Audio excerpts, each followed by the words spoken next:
The president of the Tibetan Government-in-Exile Penpa Tsering says back-channel talks with China are happening, but nothing substantial has been achieved so far. Tsering spoke to WION's principal diplomatic correspondent in Cebu on the controversies surrounding the resolved Tibet Act. Let's listen in.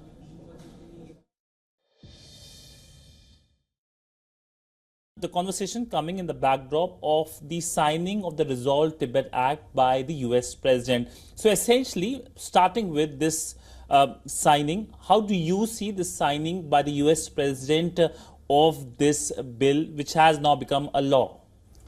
Now, for the first time, of course, Chinese government has been asking every government to say Tibet is part of PRC.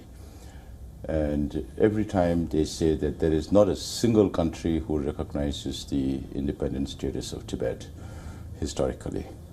So for the first time, this will be put into question, because the resolved Tibet Act talks about the first point, of course, is that Tibet is still an unresolved conflict, and it should be resolved under international law.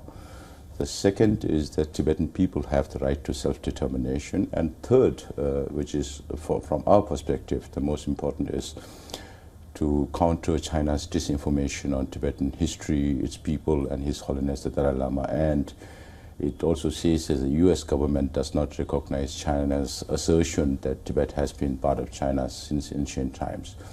And the fourth element of the bill is to describe Tibet territorially, which is not just the Tibet Autonomous Region as China wants to see it or would like the world to believe it. It also includes all the other Tibetan areas in Qinghai, Sichuan, Gansu, Yunnan provinces. So this is, in a way, challenging China's narrative on Tibet. And it's very, very important for us, because we look at this from the perspective of gaining value for the middle way policy, which was proposed by His Holiness the Dalai Lama, to seek a non-violent, mutually beneficial, negotiated solution that could be long-lasting. Because violence does not bring peace. But violence begets more violence, just as Mahatma Gandhi ji said, an eye for an eye will make the whole world blind. So we believe in non-violence, and the only way to bring China to the negotiating table or on the negotiating table is to pressure them from the international community if they are not responding in the manner they should.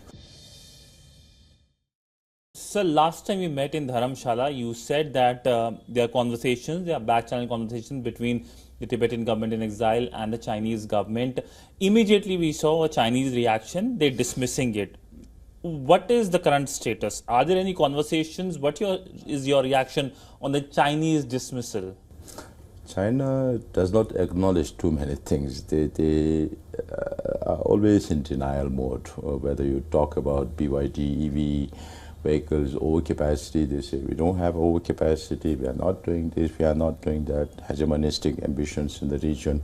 So even with our case also, earlier in 2002, 2001, when we restarted or when we began some kind of a dialogue with the Chinese also, initially they said the special envoy of His Holiness Lodi Gyari and Kyasan Kyanse, they came to meet with their family members, so Chinese are always in a denial mode, and they always like to have the upper hand in everything. They can dictate, So that is why when you see all these interactions, when it comes to United States, they always complain that they're not being treated equal. But then the problem is, how does China also treat India as equal in the Asian subcontinent?